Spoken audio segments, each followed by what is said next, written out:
Welcome back. You like that?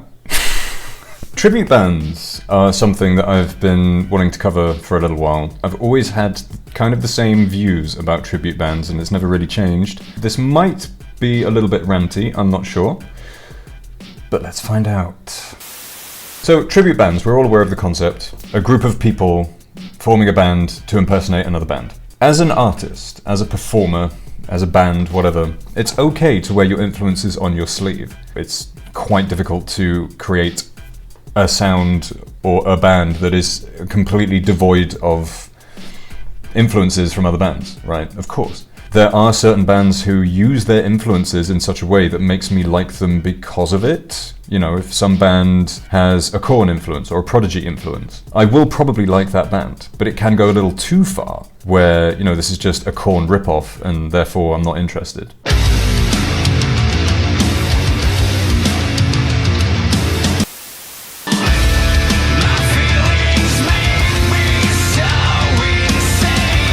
There's a line.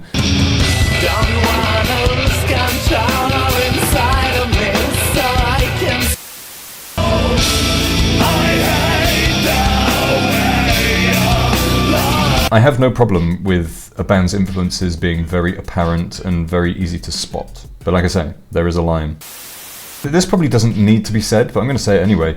But as a tribute band, you are always only going to be in the shadow of the band that you are impersonating. You know, you're never going to be as good as them. You're never going to replace them. You're never going to be a substitute for them. No one is going to prefer to go see your crappy tribute band over the band that you are tributing to. You're letting yourself down. You can do better, I'm sure. If you're talented enough to be in a band that is mimicking another band who is probably going to be quite talented and quite famous, then that tells me you have enough talent to do your own thing. If you want to, you know, have one band where you do your own thing and have a tribute band, okay, maybe. At the same time, you're just an impersonator. You're going beyond being influenced by a band. You are just straight up ripping them off. You're never going to be as good as them. So what's the point? If you're a tribute band, you are massively limiting what you can do as a band. You know, if a band has 14 albums, then okay, maybe not so much. But at the same time, if you are a tribute band of Led Zeppelin, you can only play Led Zeppelin songs. Even if you love Led Zeppelin more than any band in the world, surely you're going to get the itch to do something that isn't Led Zeppelin. So do you then perform as Led Zeppelin covering another band's song? Is that a thing that happens? That's just occurred to me now as I'm speaking. What a weird concept. That must have happened at least once. For me, if I was in a band, I would want to explore different avenues, different sounds, different dynamics. If I'm in a band that is just an original band and we do a cover of another band, I'm going to want to do another cover of a different band, you know, to mix things up a bit and to stretch my creative wings. If you're limiting yourself to just playing songs by X band, I can't imagine that being particularly creatively fulfilling. Maybe I'm just small-minded, I don't know. But I would hate that. So it's really difficult for me to get myself in the mindset of being in a tribute band, I think. I wouldn't want to do it. Even if it was like any Rammstein, I wouldn't want to be in a Rammstein tribute band because of all of the reasons I've just said and more that we're going to get into. I couldn't take myself seriously if I was in a Rammstein tribute band. I couldn't look myself in the mirror and go, yes, I have accomplished something, you know?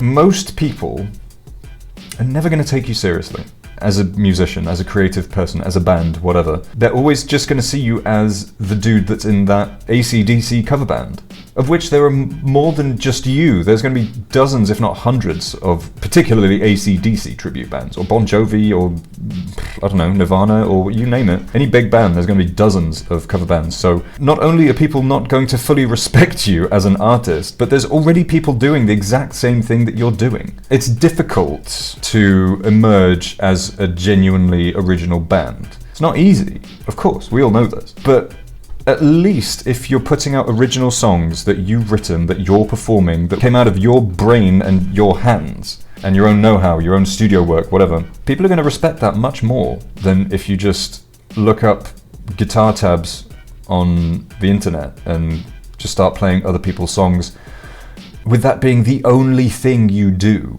You know, if you want to do a guitar cover of a song on YouTube, sure, go ahead. That's normal, that's fine. But if you exclusively do covers of one particular band, no one's going to take you seriously. They're going to think you're kind of weird, to be honest, and a little obsessed. Like, I'm obsessed with a lot of bands, but not to that extent where I want to impersonate them. I want to embody them. So weird. And of course, like I previously mentioned, every single person who is a fan of whichever band you are a tribute band of is going to prefer the genuine version, of course. So all you're doing, you're putting all of this effort into something that is ultimately going to be something that people are not going to prefer, if that makes sense. There's this Prodigy tribute band called Jilted Generation, I think. I think they've been going for a long time. I don't know if they're still active, I have no idea. Don't really care. And I've seen live performances of them, and I just go, oh god, dude. Like, it's so cringe to me. And this, like, my favourite artist in the world, right? Playing their songs.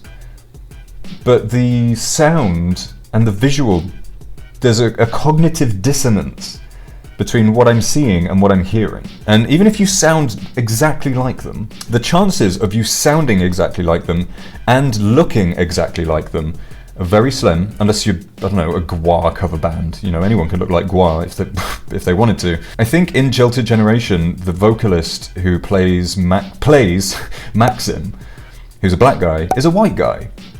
So that makes no sense to me. The few performances I have seen, I can't watch it. I would never go to see it live. But people do though. So maybe this is just a me problem. I don't know. But I would struggle to be entertained by something that is a cheap knockoff version of something that I love. Not even for the novelty factor. I wouldn't even go and see them once and go, oh well, that was an experience, but I probably won't do it again. I just wouldn't do it because I fundamentally disapprove of what they're doing. If you love the Prodigy, and you want to make music that is influenced by them, that I will listen to, because that's your own stuff that is heavily influenced by something that I enjoy. That's completely different.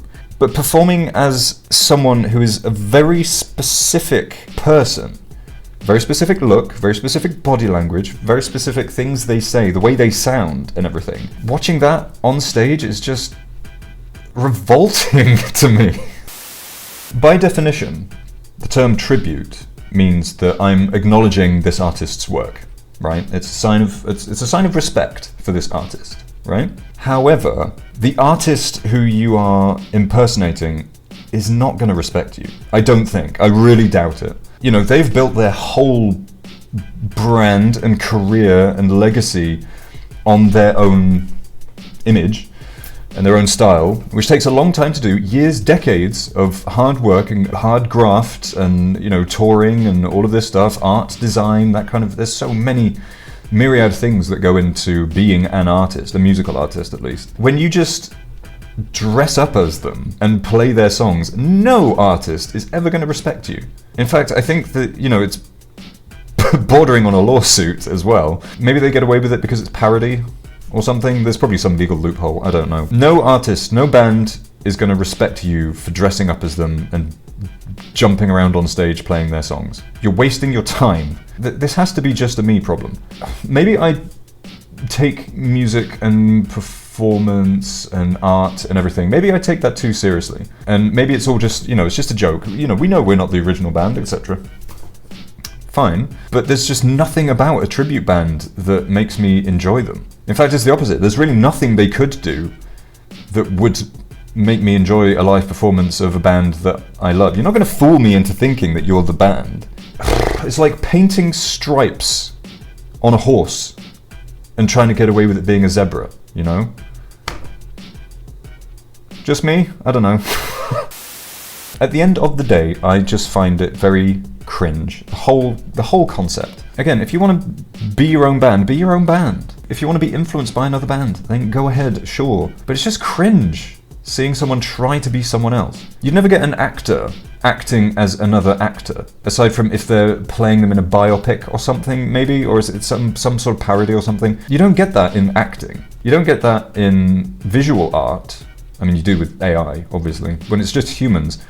You don't get a tribute artist. You don't get a tribute Picasso or a tribute Dali. And if you did, you just go, you're just ripping off Dali. What are you doing? Why does that not apply to music? I don't understand that. Final note, the only sort of justification that I can see for a tribute band, the only circumstances under which I would see it as being almost appropriate is if the band is dead. Led Zeppelin, I mentioned as an example before. Okay, they're not around anymore, so that is the closest thing you're going to get to seeing Led Zeppelin live.